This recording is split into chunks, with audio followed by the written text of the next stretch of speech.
Chapter 1. A Short History.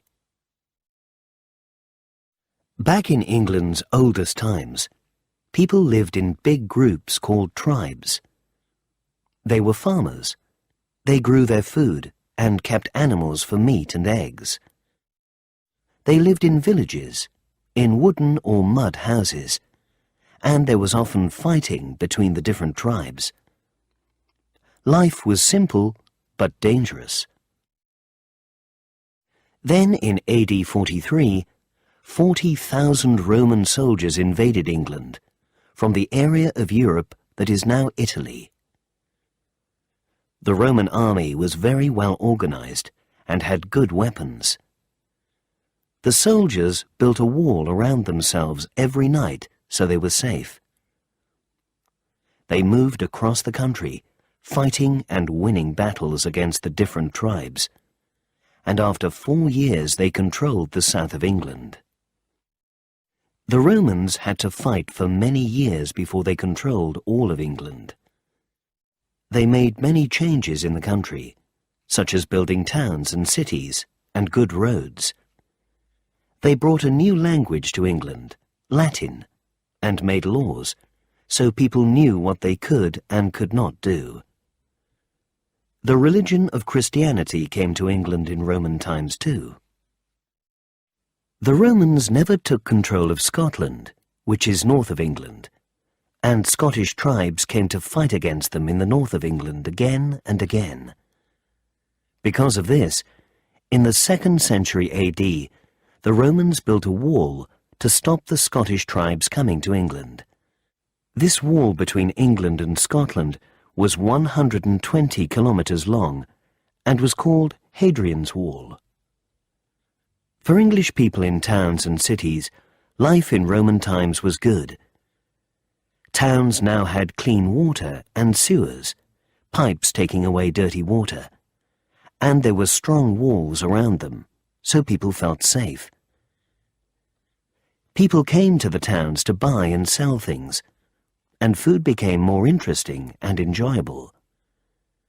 To relax, people could go to special bathhouses, where they met their friends, kept clean, and exercised. But after AD 250, Roman soldiers began to leave England. They had to fight in other parts of the world, and it was too expensive and difficult for them to keep England safe. By AD 411, all the Roman soldiers had left England. Then the Anglo-Saxons from Germany, the Netherlands, and Denmark began to arrive. The Anglo-Saxons had come to England several times before, but the Romans had always defeated them. Now, with the Romans gone, the English could not win battles against the Anglo-Saxons, and many Anglo-Saxons came to live in England. The Anglo-Saxons did not like the Romans' towns, so they did not use them, and the towns stayed empty. The Anglo-Saxons built their own villages near rivers or the sea, and made wooden houses. In their villages they grew crops, plants they could use for food. They also kept pigs, sheep and cows, and caught fish and other animals. By AD 600 in England, the Anglo-Saxons had made 7 kingdoms, different parts of the country, each controlled by its own king. The 4 main kingdoms were Northumbria, Mercia, East Anglia, and Wessex.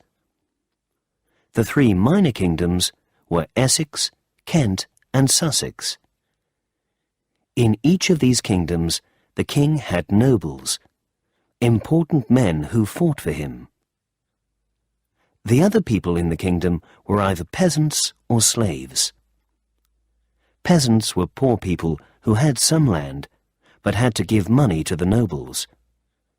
Slaves had nothing, and had to work for other people for no money at all. People bought and sold slaves like animals. The Anglo-Saxons stayed in England, but in AD 793, a new group of people invaded the country.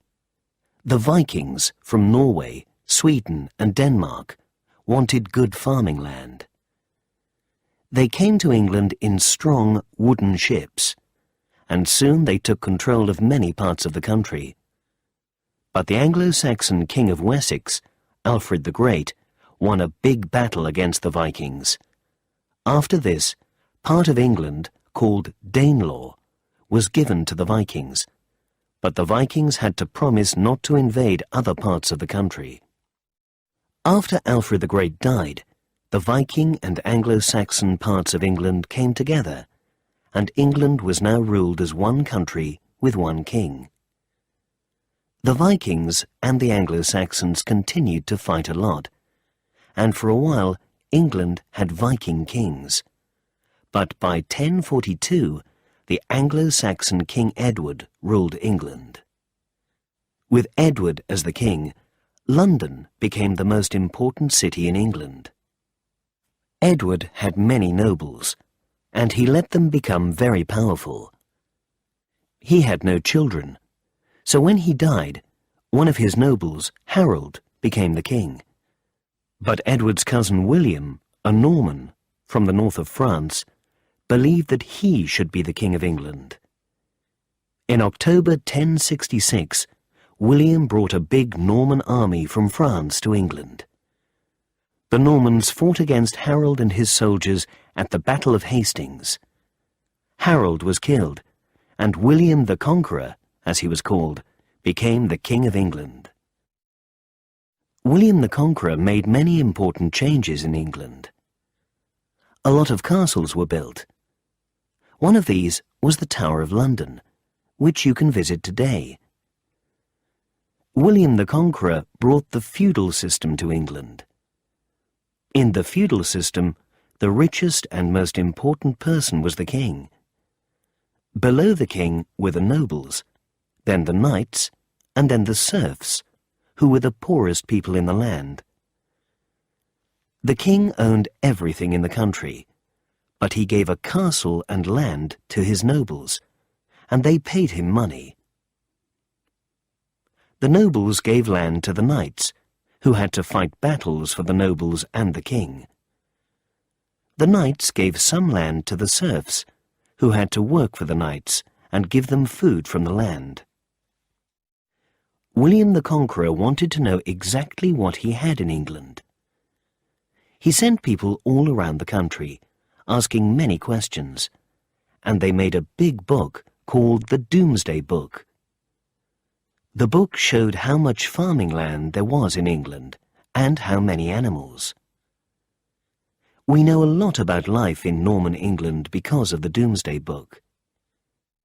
The time from William the Conqueror's rule until the 15th century in England is often called the Middle Ages. In the Middle Ages, most people lived in villages. The people of the village had to work for the nobles and give them crops and animals. The nobles lived very well, in big houses and with expensive food, but most people were very poor.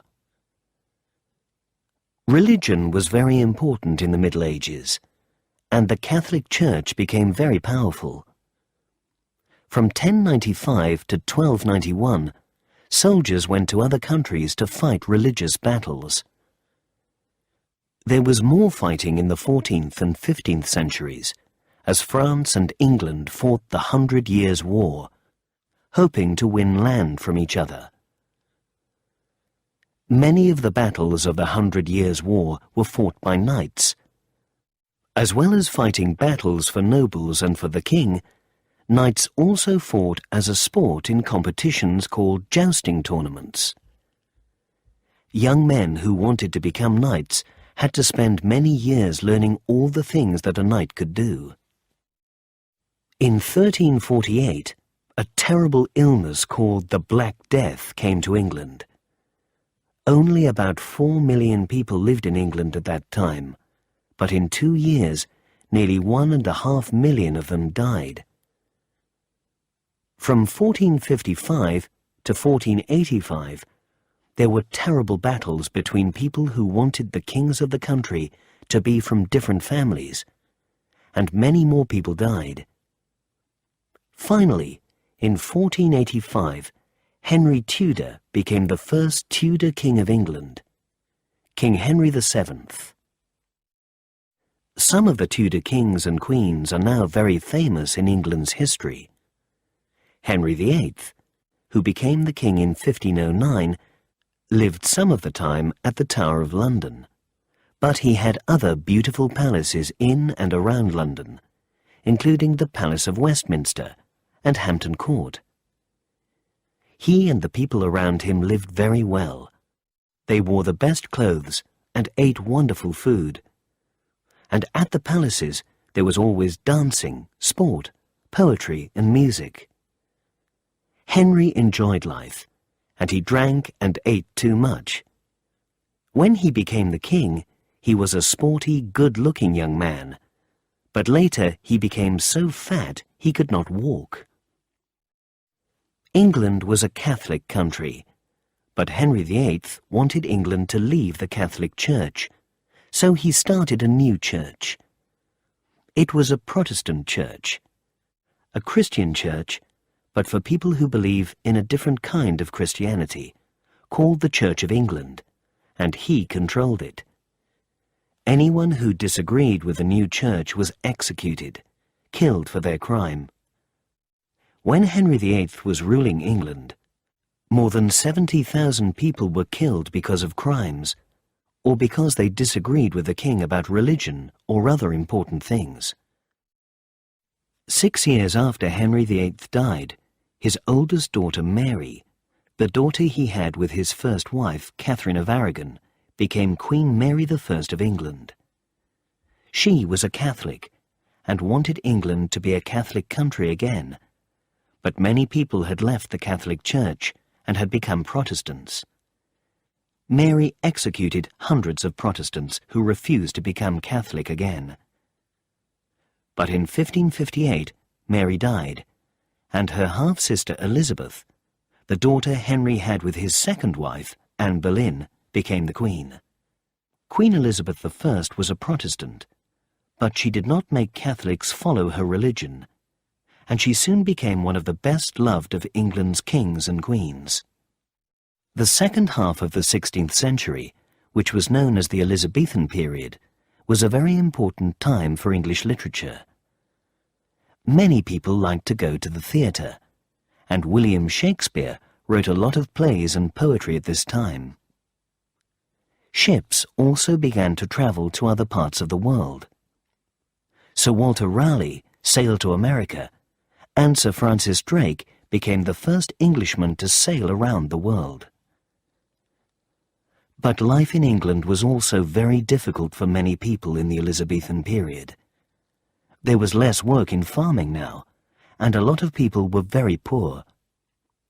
There was a lot of crime, but no police, and when people were caught for crimes, they were often executed. After Queen Elizabeth I died in 1603, kings and queens called the Stuarts came to power in England. The Stuarts were from Scotland, and for the first time they ruled both England and Scotland. The second of the Stuart kings was Charles I. He argued with Parliament because he spent a lot of money fighting wars in Europe, and in 1642 he started a civil war. For 7 years, the king's men and Parliament's men fought against each other, and thousands died. But with Oliver Cromwell as leader, Parliament's army became very strong and fought very well, and in 1649 they won the war. Charles I was executed, and for 11 years England had no king or queen. The country was ruled by Cromwell and Parliament. Cromwell was a Puritan, a Protestant who believed in a simple, hard-working life, and when he ruled, there was no sport or dancing in England, and theatres were closed. When Cromwell died, England was ready to have a king again, and the Stuarts came to power once more. There were some difficult times for England in the second half of the 17th century. In 1665, another terrible illness came to London and killed nearly 70,000 people, and a year later, large parts of London were burnt down in the Great Fire of London. There were many other changes at this time too. England now traded, bought and sold things with many other countries, so English people could get different foods like tomatoes, chocolate, coffee and tea for the first time. People continued to work on the land, but now there were other jobs in cloth making or glass making and in the coal or iron industries. London was rebuilt with wider roads and many beautiful new buildings, and scientists like Sir Isaac Newton began to do important work and learn many interesting things. England started its first colonies too. These were other parts of the world, like America, which were ruled by England. For the first time in the 17th century, people from England went to live and work in these places. There was one more important change as England entered the 18th century. In 1707, the Act of Union brought England, Wales and Scotland together with one parliament as Great Britain. The 18th and early 19th centuries were called the Georgian period because Britain's kings were George I, II, III and IV. But during this time, kings became much less powerful and Parliament really began to rule the country. An industrial revolution began in Britain too. Machines were built, and they were used in many different industries. People could now make many things very quickly, and because of this, towns began to grow. In 1783, Britain lost the American War of Independence, so America was no longer ruled by Britain and became independent. Britain did not have its old American colonies anymore, but it now found new ones. In that same year, France gave its colonies in Canada to Britain, and by the end of the 18th century, Britain had won many battles in India, which soon became an important part of the British Empire. This was a great time for exploration, travelling to different places to find new things. The famous sailor, Captain Cook, visited many new lands and was the first European to go to Australia and New Zealand. In 1801, Ireland and Britain came together as the United Kingdom, UK, with one parliament. Today, Northern Ireland is the only part of Ireland which belongs to the UK. The ruler of this new UK, from 1837 until 1901, was Queen Victoria. Victoria ruled for longer than any other English or British king or queen, and she was much loved by many of her people. In the Victorian period, the British Empire became bigger and more important, and the Industrial Revolution continued. The country was growing, but at first this made life difficult for many people. More and more factories were built in the UK, and factory work was very hard and very dangerous. Towns got bigger and bigger, but people put their rubbish and dirty water in the streets, so there was a lot of illness. But soon important new changes started to happen. Towns became cleaner, and in 1880 all children aged 5 to 10 began to go to school. People had electric lights and telephones for the first time, and because the railways grew, they could now travel around the country easily. By 1901, when Queen Victoria died, the modern United Kingdom was arriving.